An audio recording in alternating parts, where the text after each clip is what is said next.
It's like, whoa, perfect casting. Yeah. Nobody else could have done a better job. No, nobody could have. Like, you can't picture anybody doing this. No. But I want to touch on the scene that's like, that was really funny. When they go, when they actually do the first competition. Mm-hmm. And, no. And Andrew fucking puts the binder on a chair on the side to get a soda, and he's overhearing. I think Terrence talking to somebody about coming to his jazz team, and the binder disappears out of nowhere. And he's like, "Hey man, where's the core drummer?" Is like, "Hey man, where's my book at?" And he's like, "I just left it here. It's right here." Like, where the fuck is it? Like, oh, a janitor must have. A janitor must have came by. A fucking janitor. He's really? Like, you're a fucking idiot, or find the fucking folder. You're a dumb fuck, or whatever. I love the delivery of that guy. Was so good in that scene. But of course, Fletcher's like, "What the fuck you guys doing? Get out on stage. We're about to start." And he's like, "I can't play." He's like, "I don't have my." He's like, Andrew lost the book, and he's like, "Well, why did Andrew have the book? It's your book." He's like, "It's your job to." And he's questioning, he's questioning him and kind of letting Andrew off the hook. Yeah. And Andrew's like, "I've memorized the measures. I can play it by heart."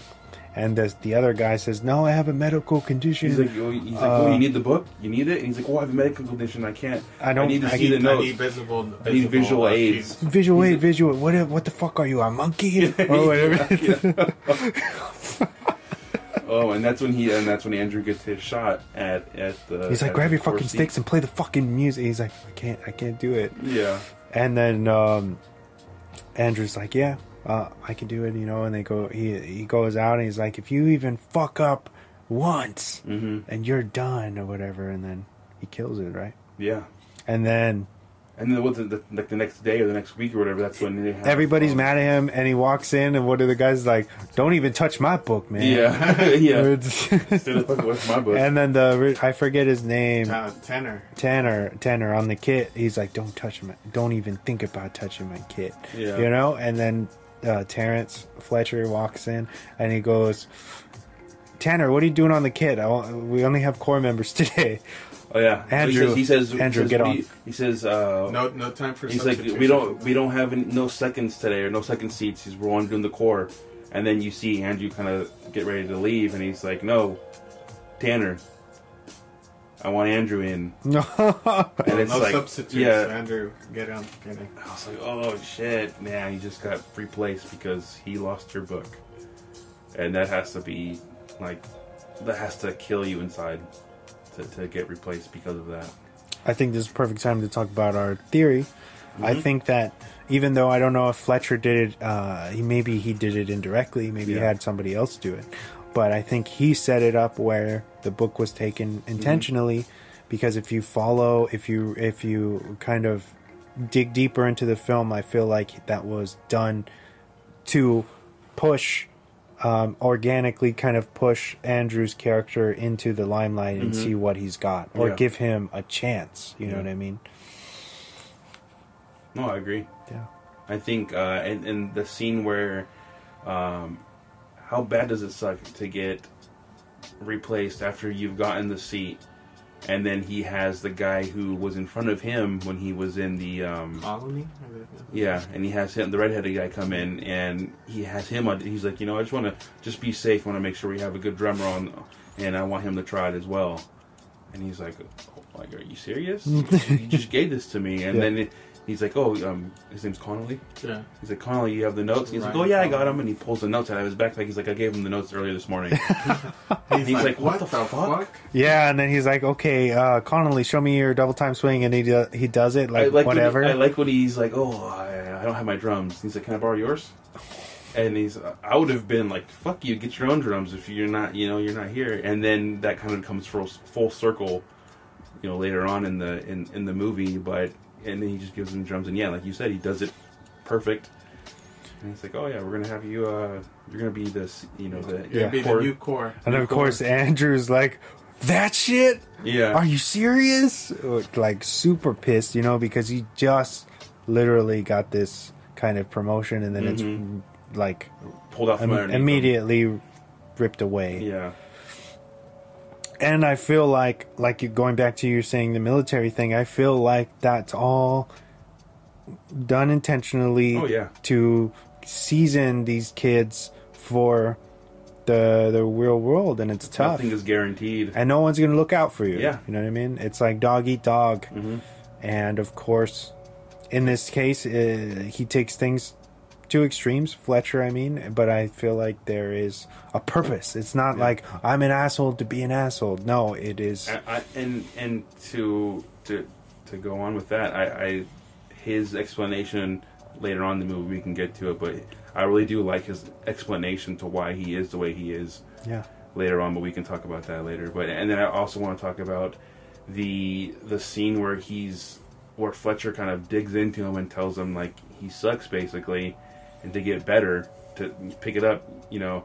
And he's practicing the drums, and his hands are just bleeding and bleeding. Oh, when he goes and practices alone again. Yeah. And he has that jug of the pitcher of ice and water, and he just dips his hand into it. Beautiful cinematography. Oh, so good. Yeah, you beautiful. see like red, and the red goes down, and then his hand opens up, and just more blood comes out. Yes. And the fact that this Miles Teller's really playing all that. Yeah. That's really him. No stunt doubles, real blood, real fucking blisters. That's him bleeding on the kid. That's the actor. You know? That's so crazy. That whole time he fucked up his hands. He's really playing like that. It's crazy. That's what makes it so good. You could tell that he was in real pain in this fucking movie. Like, well, you can see when he's playing it, and he's going really fast. He's like, "Fuck you! You fucking suck!" He even punches through his snare drum. Yeah. Like I was like, "Oh my god!" I was like, "Oh." And it kind of mirrors because you can tell he idolizes was Buddy Rich, I think. Which is like an iconic drummer who, if you look up like his backstory, he was someone who was known to have a temper that mirrors Fletcher. You know what I mean? Where he would abuse his band members and be like, "Fuck off" or whatever, you know, like, "You're a fucking idiot, you suck," or whatever. Which they talk about at the end of the film, which is like, you know, sometimes being nice is like. It can kill your drive, I guess, in a which is the bigger picture of what they're trying to say. You know what I mean? Even though I think that this movie really isn't trying to choose sides. I don't think there's this is right and this is wrong. I think it's up which is great. To each their interpretation. Yeah, it's like to leave it up in the air is how far is too far. Yeah. What are you willing to do? Is it worth it? Would you rather have a girlfriend or a social life, or are you willing to put in the hours of dedication to really become one of the greatest in the world? You know what I mean? And that's all these things that are floating around in this. Yeah. But I don't think there's a real right or wrong. I think it's what do you think? You know what I mean? Which is, and they maintain that throughout. And then there comes that scene with when you find out that one of the drummers had ends up killing himself. Mm-hmm. I think it was a sax player. Okay. Yeah, he ends up killing himself. Or trumpet? No, there's a sax. Sax. I think. Okay. Sax. I think. And that's when the like lawyers get involved, and they're like, you know. Yeah, but the scene before you or you already said what happened to him? To Miles? No, the kid. I told you, he killed himself. Yeah, well, they don't give that away in the movie right away. Remember when he gets the call in class, and he tells them, he puts on Sean's music, right, for them to listen to, and he says that he was just killed in a car accident, but that he like loved this kid, and that he was the one who everybody told him to quit, and that he didn't have what it took, but that Fletcher knew, like, they didn't see what I saw somebody great. And so he kept pushing him, and he doesn't say what actually happened. He said he just got in a car wreck, he was killed yesterday. Yeah. And then later on, towards the end of the film, you figure out that Sean killed himself because he was depressed. Yeah. Anxiety and depression. And his parents believed that it was because of Fletcher pushing him too far.